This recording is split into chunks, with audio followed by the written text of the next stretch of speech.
this is Frank Furness and welcome to Come Fly With Me.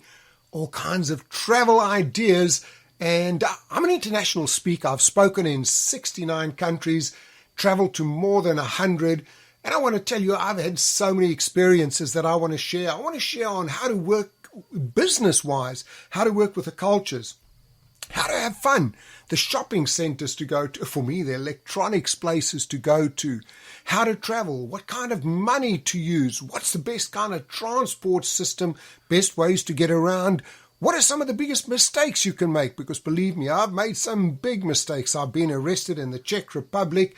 I nearly got into a massive argument with a taxi driver in Beijing, not realizing that he was head of the triads. I've picked up the wrong suitcase in Singapore.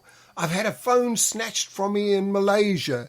I've had so many more things going wrong. In fact, when I went to Hong Kong one time, I was doing a speaking tour, and I was so tired. I went into my hotel in Hong Kong, one of the top 5-star hotels, put the bath water on and thought, let me put my head down for 5 minutes.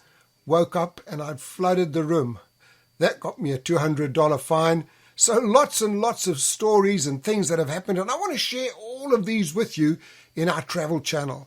So every week I'll be releasing a new episode. Please like it, please follow, tell all of your friends about it. I really do hope you're going to enjoy it and enjoy traveling as much as I do.